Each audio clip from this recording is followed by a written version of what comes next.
ძალიან საინტერესო სტუმარი ყავს დღეს გადაცემის პირველ ბლოკში. გავამხელ აქვე რომ დღეს ორი მათემატიკოსის დიალოგი იქნება პირდაპირ ეთერში, ჩემი და ჩვენი პატივცემული სტუმრის. ბევრი რამ გავიხსენეთ, ბევრი საერთო ნაცნობი გავიხსენეთ, ძალიან ესეთი თბილი კულისები გქონდა და ვეცდებით ახლა რომ ეს ყველაფერი გადმოვიტანოთ პირდაპირ ეთერში, იმიტომ რომ ხო, ნუ ამ სლოგანსაც ვიტყვი თავსახად რომ კი ბატონო, ფიზიკა და მათემატიკა არის რეალურად ჩვენი ქვეყნის ეკონომიკური განვითარების გასაღები, ჭეშმარიტად. ხო, ეხლა თემატიკა, რასაც დღეს გიმზადებთ და რასაც ვიმსჯელებთ პირდაპირ ეთერში პატარა რემარკები მინდა გავაკეთო, ესე იგი ქართული ენის და აზროვნების მათემატიკური თეორიის და ქართული ინტელექტუალური კომპიუტერული სისტემების შემუშავების მიზნები და ქართული ენის წინაშე მდგარი საფრთხეები ერთ ნაწილში და სლოგანი, რითიც მინდა რომ აი დღევანდელი ჩვენი საუბარი გავხსნა და ერთგვარ ლაიტმოტივადაც გაჰყვეს ჩვენ დღევანდელ დიალოგს ენები ხსნიან გულსა და გონებას. ხო, გავხსნათ ვილაპარაკოთ და ვიმსჯელოთ ამ ყველაფერზე. ბატონ კონსტანტინე ფხაკაძეს მინდა მივესალმო პირდაპირ ეთერში, რომელიც გახლავთ პროფესორი, სახელმწიფო ენის ექსპერტთა კომისიის წევრი, საქართველოს სახელმწიფო ენების კულტურული დაცვა და ტექნოლოგიური განვითარების სამეცნიერო კვლევითი ინსტიტუტის დირექტორი. ნუ არასრული ჩამონათვალა ბატონი კონსტანტინეს კონტრიბუციის და ზოგადად პოზიციონირების. მოგესალმებით ბატონო კონსტანტინე. ძალიან დიდი მადლობა თქვენი დროისთვის, მადლობა რომ ხართ თქვენ ჩვენთან ერთად და მადლობა აი ამ თემით. უპირველეს ყოვლისა რომ წარსდგებით ჩვენი მრავალრიცხოვანი აუდიტორიის წინაშე და ვფიქრობ რომ ძალიან მნიშვნელოვან აგურსაც დავდებთ გარკვეულწილად ცნობიერების ამაღლების ნაწილში და აი ამ კომპონენტზე საუბრის პრიზმაში. თქვენ უფრო ოპტიმისტური ვძანდებით. ვცდილობ რომ მაქსიმალურად ეს ოპტიმიზმი გადავდეთ. რომ წავწიოთ წინ უკვე დიდი საქმე. კი ბატონო. ბატონო კონსტანტინე, გვიამბეთ ერთიანი კონცეფციის შესახებ. პრეისტორია ძალიან საინტერესოა და მე უკვე სიღრმისეულად გავაანალიზოთ თითოეული ეს კომპონენტი. ისმეთ ყურადღებით. ბატონ სადრუბ, კიდევ ერთხელ მადლობა მოწვევისთვის. ჩემთვისაც მოულოდნელი იყო და კოლეგები აღმოჩნდით და მართლაც ისეთი ადამიანები გაჩნდა ჩვენ შორის, რომ აი მიხარია. და მივესალმები თქვენს მაყურებელს. კიდევ ერთხელ მადლობა ამ მნიშვნელოვანი თემის დაკავებით და ხაზი მინდა გავუსვა თქვენ მოწოდება ბრძანეთ. რომ ენები ხსნიან გულებსა და გონებებს. მაგრამ ეხლა მინდა იმ ინსტიტუტის მოწოდება გითხრათ, რომელიც 2025 წლის 15 მაისს საქართველოს ტექნიკურ უნივერსიტეტში მთავრობის მხარდაჭერით, ხელისუფლების მხარდაჭერით, უნივერსიტეტის რექტორის დიდი მხარდაჭერით, სხვადასხვა ბიზნეს ასოციაციის მხარდაჭერით, კი ბატონო. აგრეთვე გაიხსნა ამოქმედ და მოწოდება ესეთი იყო, რომ ქართული და აფხაზური ენებით, კულტურებით, ტრადიციებით მშვიდობიანად გაერთიანებული საქართველოთი ევროპისკენ. აი ამას დაუჭირა ხელისუფლებამ ხარი ამ მიზნით და ამ მიმართულებით. ანუ ერთი რომ სახელმწიფო ენების კულტურული დაცვა და ტექნოლოგიური განვითარება და მეორე მხრივ გეზი არ შეცვლილა. და ესეც მინდა რომ მსმენელმა გაიაზროს და გაიგოს რადგან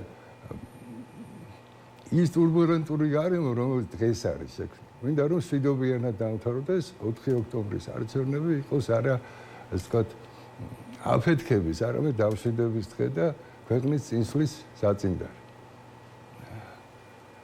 ეხლა რაც შეეხება კონცეფციას კლიენობაში. და აი ამ ძალიან მნიშვნელოვან კომპონენტს, მოდით ასე ვთქვათ, აი გავაანალიზოთ ახლა ეს საკითხი, რომ აი ჩვენმა მაყურებელმაც კარგად გაიგოს რაზე გვაქვს. აი ხერა წაიკითხეთ თავიდან ქართული ენის და აზროვნების მათემატიკური თეორია და ქართული ხელოვნური ინტელექტუალური კომპიუტერული სისტემა. ესათაური 2009 წლის გადავარქვათ. მცირე ზომის გამოცემა, ბროსურა არ მინდოდა მეთქვა. კი ბატონო. ეს გამოიცა საქართველოს საპატრიარქოს უნივერსიტეტში, მეუფე დავით ალავერდელი შეწევნით და პატრიარქის კურთხევით და მადლით. მას შემდეგ რაც უნივერსიტეტიდან ეს უნიშნელოვანი თემები გააგდეს. მიუხედავად იმისა, რომ დადასტურებული იყო მათი ღრმა ეროვნული და სახელმწიფოებრივი მნიშვნელობა. და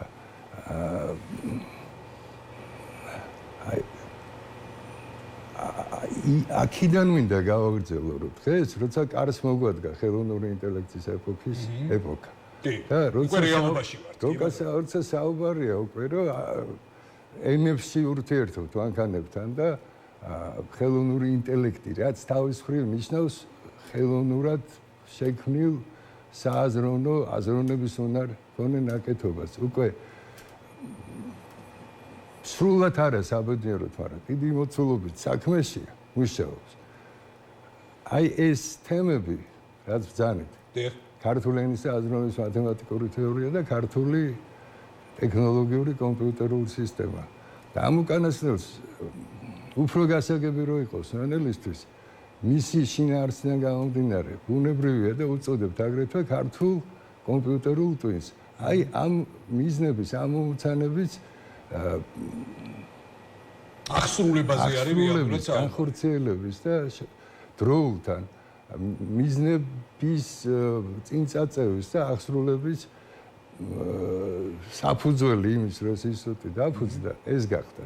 ანუ ისიც ვამბობ, იცით რომ იმ ეპოქაში, სადაც უკვე ენებს და დაწინაურებული ტექნოლოგიურად დაწინაურებული ენები ამ მიმართულებით ბევრად წინ არიან, ვიდრე ჩვენი ენა და უფრო მეცაც გეტყვით, თანამედროვე კვლევებით 2022-23 წლის კვლევებით, ევროპული კვლევებით. დაწინაურებული ენა არის ინგლისური, ინგლისურთან ერთად კიდევ სამ ენაზე ამბობენ, რომ ეს საფრთხის ქვეშ არ არის და ეს არის ფრანგული, გერმანული, ფრანგული და ესპანური. ყველა სხვა ენა ტექნოლოგიური ხარდაჭერის თვალსაზრისით, ანუ იმ მიზნის, რაც უკვე ვთქვით, რომ მათ ენაში მათი ენის სრულყოფილად ცოდნე კომპიუტერულ სისტემას შექმნან, ანუ მათი ენის კომპიუტერულ ტვინია. საგრძნობლად, იმდენად საგრძნობლად ჩამორჩებიან ამ დაწინაურებულს ვიმეორ ენებს, რომ ესენიც საფრთხის ქვეშ ყოფნებად ითვლება. 80-მდე ენაა შესწავლილი ევროპაში, მათ შორის ყველა სახელმწიფო ენა, ყველა რეგიონალური ენა და არამხორო აგრეთვე უმცირესობის ენები. და ხო გეუბნებით 4 ენა ითქვა, რომ ეს მეტნაკლებად საფრთხის ქვეშ არ ამბობენ. თუმცა იმდენად გაასწრო მათაც ინგლისურმა, რომ იქაც ერთგვარი შეშფოთებები არის. საერთოდ ჩინური, მანდარინი შემოდის რეალურად, კი ბატონო. ჩინური ენა წინ არის ან ხრივ და ასიალური, იაპონური ესენი ძალიან სერიოზული, მაგრამ მე ვსაუბრობ ახლა იმ კვლევაზე, რომელიც ევროპულ ენებს შეეხება. რაც მე ახლა თქვი მის გათვალისწინებით, რომ იმ საფრთხის ქვეშ ყოფი ევროპული ენებთან შედარებით ქართული კიდევ უკანა, ეს იმას, რომ ჩვენ სერიოზული ეპოქალური გამოწვევების წინაშე ვართ, ხელოვნური ინტელექტის ეპოქაში, სხვა ვერავინ, ჩვენ უნდა გავაკეთოთ, ჩვენ უნდა ვიზრუნოთ ქართული კომპიუტერული შემუშავების ამოცანის შედეგამდე მიყვანა და აფხაზურის აგრეთვე. კი ბატონო. და ესეც მინდა რომ ხაზი გაუსვა მოწოდებასთან ერთად, რომ ძალიან მნიშვნელოვანი ეს თქვათ ფაქტორი იმისა, რომ ინსტიტუტი ამოქმედა, იყო ის, რომ აფხაზური ენა ჩართულია აგრეთვე მიზნებში და ამოცანებში. არ ვიცი რამდენად სწორად გამიგებენ, მაგრამ მინდა ვთქვა ისიც, რომ აი ეს ინსტიტუტი ამოქმედა 2025 წლის 15 მაისს. და 2025 წლის 15 მაისს გიორგი ჯინჭარაძე, რომელიც დღეს აფხაზეთის მთავრობის თავმჯდომარეა, განთავისუფლდა როგორც მინისტრის მოდელი და გადავიდა როგორც და გადაიყვანეს ახალ პოზიციაზე, მაღალ პოზიციაზე ეს ახალგაზრდა კაცი აფხაზეთის მთავრობის თავმჯდომარეა დღეს და ძალიან აქტიურად მოვაწევს. და მისი ნათქვამია როცა საუბრები იყო და ეს წდებოდა საკითხი. აი მან მითხრა, რომ ძალიან მნიშვნელოვანია თქვენი ინსტიტუტის პროექტი და თემა და განსაკუთრებით იმიტომ, რომ აფხაზური ენა არის აგრეთვე მიზნებში და წინ წამოწეული.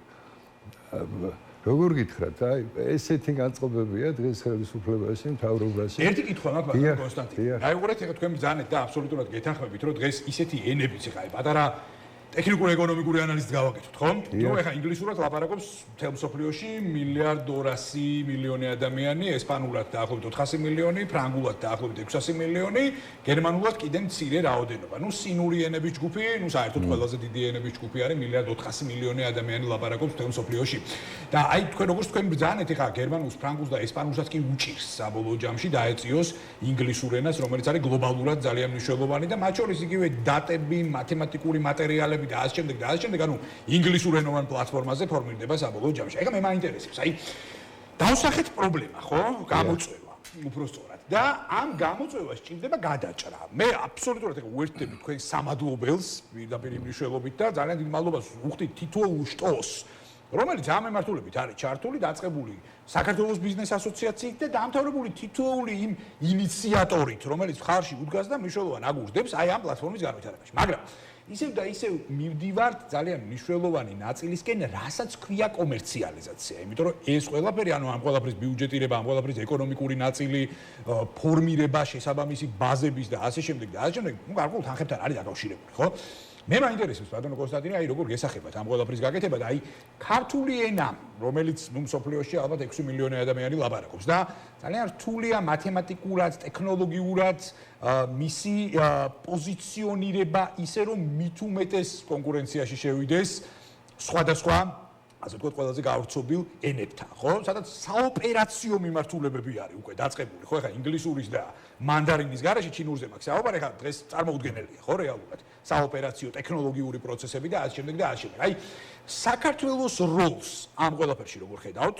საქართველოს ხადი ახლა კონკურენციაში აქ ვერ შევა, მაგრამ რეალურად ჩვენ უნდა გქონდეს ჩვენი სტრუქტურა, ესე ვთქვათ, ტექნოლოგიური ჯაჭვი, რომელიც ამ შემთხვევაში ქართულ ენას დააპოზიციონირებს სათანადოდ ტექნოლოგიურ ბაზისში და მას ღირსეულ ადგილს მოუძებნის ამ დიდ, ასე ვთქვათ, ტექნოლოგიურ გარღვევებში, რაზეც სოფლიოში ხდება. აი, როგორ გესახებათ ამ ყველაფრის კომერციალიზაცია ერთის მხრივ და მეორე, ანუ აი აქ რამდენი შტო უნდა ჩაერთოს, რამდენი მიმართულება უნდა გაერთიანდეს, რომ აი ძალიან მნიშვნელოვანი საქმე ფინალში გავიყვანოთ. კომერციალიზაციით არ დავიწყებ. შეიძლება რაც არაფერი გითხრათ კომერციალიზაციას. საინტერესოა? მე შევხედავ ამ თემებს და საკითხებს კიდევ ერთხელ შევეცდები ყოველ შემთხვევაში, რომ ჩვენმა მაყურებელმა და მსმენელმა დაინახოს კულტურული ასპექტები ამ ყველაფრის. გასაგებია? გვიახლოვდება სრულიად ახალი ეპოქა, რომელიც სადღაც 80%-ით ინგლისურ ენაში უკვე ამუშავებულია და სხვა ენებშიც გადავიდა, მაგრამ არასრული მოცულობით. ხელოვნური ინტელექტის ეპოქა.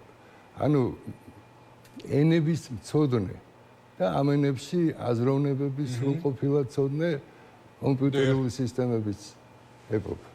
და ამ ეპოქაში თუ ჩვენ ქართულისთვის ეს კულტურული ეპოქალური გამოწვევების მატარებელი და მნიშვნელობის მქონე ამოცანები არ გადავწყვიტეთ, ანუ მოკლედ რო ვთქვათ, ქართული ენის ტექნოლოგიური ანუ სხვა სიტყვებით, ქართული ენის, აფხაზური ენის კომპიუტერული სრულყოფილი სრულყოფილი კომპიუტერული ტვინების შემუშავების ამოცანები ვერ გადავწყვიტეთ და მეცაც გეტყვით, თუ აი ამ სრულყოფილი კომპიუტერული ტვინები ტექნოლოგიურად სრულად უზრუნველყოფილი ქართული და აფხაზური საინტერნეტო ქსელები ვერ შევქმენი, რომლებიც ChatGPT-ის ვავსი სისტემების მაგვარად ფუნქციონირებს, მაგრამ ქართულ და აფხაზურ ენებზე ბევრად უფრო სრულყოფილად, ამომწურავად და ხარისხიანად იმ ეპოქაში ჩვენი ენებით შესვლის და ფუნქციონირების საშუალებები როგორ უნდა გავაკეთოთ ეს? აი ეს ამოცანები უნდა გადაწყდეს. ეხლა ჩვენ 27-ში აფხაზური ენის დღეა ტექნიკურ უნივერსიტეტში და დაგეგმილი გვაქვს სათაურზე ვფიქრობთ, მაგრამ აი ესეთი სათაური ითქვა თავიდან, რომ საქართველოს სახელმწიფო ენები სრულმასშტაბიანი ციფრული ეკონომიკისა და ხელოვნური ინტელექტის ეპოქაში. დეფიციტი კულტურული და ტექნოლოგიური ასპექტი. ცოტა გრძელი სათაური გვეჩვენება, იმიტომ რომ გარკვეული თვალსაზრისით ციფრული ეკონომიკა, სრულმასშტაბიანი ციფრული ეკონომიკა ეს თანამდებია და ერთგვარად ეტევა და ხელოვნური ინტელექტის ეპოქა მოიცავს ამას. ანუ შენ თუ აი როგორც ჩვენ ახლა ქართული ენით ინტელექტუალურ ურთიერთობაში საუბრობთ, აი ესე თიმანქანები იქნებიან რა. რაც ნუ აბსოლუტურად ცვლის როგორც კულტურულ, ისე ეკონომიკურ პროცესებს. და ესეთი სრულყოფილი მანქანის არარსებობის შემთხვევაში ეკონომიკურ პროცესებში ჩავარდნა გვექნება. ჩვენ იმის გამო რომ განათლება მივიღოთ, იძულებული გავხდებით უცხო ენაში გადავიდეთ, თუ იმის გამო რომ კომერცია ვაწარმოებთ, იძულებული გავხდებით უცხო ენაში გადავიდეთ, რა მნიშვნელობა აქვს? თავი ხო ჩვენთვის მამული ენას არწმუნება, ანუ ენის დაცვა ამ შემთხვევაში. ესმით და ეს ნუ დაუცველი დაკნინებული იმის გამო რომ კომერცია ვერ დავქოქეთ ენით ან სასწავლო პროცესებში მოგვაკლდა ეს ტექნოლოგიური საშუალება და იქ ვერ გავქაჩეთ ქართულს ამისთელობა აქვს ესმით მე მარტო გლობალური კომერცია არ მიგულისხმევ ბატონო კონსტანტინე მე ადგილობრივი კომერცია და იგივე კერძო ურთიერთობები იგივე თქვათ იგივე ონლაინ ბაზარი ყველგან სადაც ფიგურირებს თქვათ ურთიერთობა არის შუამავალი ენა და ეს ენა სრულად ტექნოლოგიზებული ანუ ისეთი როგორც საწინააღმდეგო ენებში უკვე არის და მე კიდევ უფრო მოცულობით იქნება. აი ასევე სრულად ტექნოლოგიზებული. არ გვექნა ქართული ენა ამ სივრცის მიღმა დარჩება. კი ბატონო, აი მე კიდევ ამოცანებზე კონცენტრირდით, ბატონო კონსტანტინე, აი ამოცანებზე კონცენტრირდით, იმიტომ რომ მიზანი გასაგებია, სურვილი გასაგებია და რა თქმა უნდა ეს ძალიან მნიშვნელოვანია ამაში აბსოლუტურად მოყვებით და გეთანხმებით, მაგრამ ეხლა მოდით ვისაუბროთ ამ ყველაფრის ახსოვრების პრეფერენციებზე. მე მაგიტო შემოვიტანე კომერცია რეალურად, იმიტომ რომ სახელმწიფოს ხარდაჭერის გარეშე არაფერი არ იქნება. აი აქ მინდა წავიდეთ. სახელმწიფოს მხრიდან ეს თემები იყო ხარდაჭერილი. აი პრეზიდენტ შევარდნაძის მმართველობის პერიოდში ვარდების რევოლუციამდე უზარმაზარი ყურადღება იყო აქ ამ იმას ხელს. დღეს უკვე შემიძლია თქვა რომ არაფერი. იმიტომ რომ პირველი ისტორიული მნიშვნელობის ნაბიჯი გადაიდგა ამ მიმართულებით. როგორც გითხარით, აი დასახელებას მიაქციეთ. თავარი მიზანი აქ არის, რომ საქართველოს სახელმწიფო ენების კულტურული დაცვისა და ტექნოლოგიური განვითარების სამეცნიერო კვლევითი ინსტიტუტი. არ არის მარტივი თანდათან ფეხზე ვდგებით ახალი ინსტიტუტის გამართვა და ეს პირველი ნაბიჯია და ამას შემდგომი ნაბიჯები აუცილებლად უნდა ახდეს. აი მაგალითად სასწავლო პროცესები აუცილებლად უნდა დაინერგოს და ტექნიკური უნივერსიტეტის აკადემიური საბჭოს გადაწყვეტილება ამის თაობაზე 2022 წლის 26 დეკემბრის უკვე იყო რექტორის ხარდაჭერით და არის. და აუცილებლად გავმართავთ აგრეთვე ხელოვნური ინტელექტის ეპოქისთვის და ამ ინსტიტუტის სრულყოფილი ფუნქციონირებისთვის აუცილებელი ახალგაზრდა კადრების აღზრდელად ლოგიკის, ენისა და ხელოვნური ინტელექტის სამსაფეხურიანი სასწავლო პროგრამა.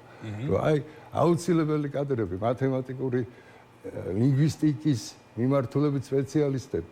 აუცილებლად როგორ გითხრათ ეხა ჰუმანიტარული დარგი ლინგვისტიკა დიდი ხანი აღარ არის. და ჩვენ ამას რო ესესია და რომ მათემატიკის ფარგლებში, ინჟინერიის ფარგლებში შეისწავლება ენები და ცოდნა. აი ცოდნის ინჟინერია ესეთ ცალკე ძალიან მნიშვნელოვანი მიმართულებაა, რაც ხელოვნური ინტელექტის ნაწილია. ანუ იმ შეფერხებამ, რაც არ მინდა თქვა შეცდომა დანაშაულებრივი შეცდომა ესე ვთქვი, რაც დაშვებული იქნა 2005-6 წლებში. და აი უნივერსიტეტიდან ამ თემის გაგდებით. შეფერხდა რა პროცესები. ამან დღეს ურთულესი პრობლემების წინაშე დაგვაყენა. დღეს სპეციალისტების საჩქარებული წესით აღზრდის მიზნით თქვი უკვე რომ სასწავლო პროცესები უნდა დაინერგოს. მაშინ ორი გავზარდეთ და ერთი ჰოლანდიაშია, მეორე ამერიკაშია და იმ უნივერსიტეტების და იმ ენების სხვა რაც შეუძლიათ ასევე ჩვენთანაც არიან მთავარი მეცნიერ თანამშრომლები, მაგრამ უფრო მეტი და ძალა და ენერგია იმ უნივერსიტეტების მიზნების წინწაწევაში ეხარჯება. აი ზუსტად.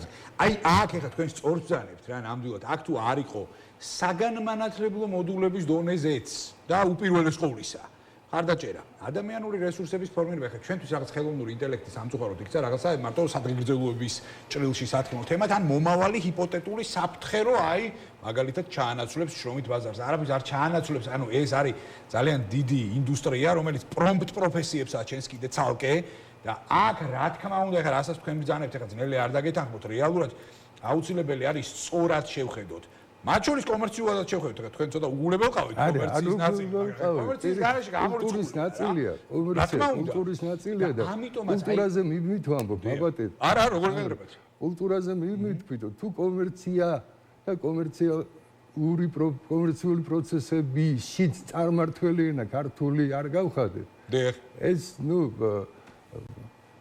ქართულის დაკნინების არაპრესტიჟულობის და ასე შემდეგ კიდევ ერთი ძირი და საფუძველი. მე ნამდვილად ვერ ვიფიქრებდი, რომ აი ეს როგორ ვერ ვიფიქრებდი, მაგრამ ჯერ ესეთი ძალიან ბევრი საერთო ლინკი გაევლო ჩვენ შორის.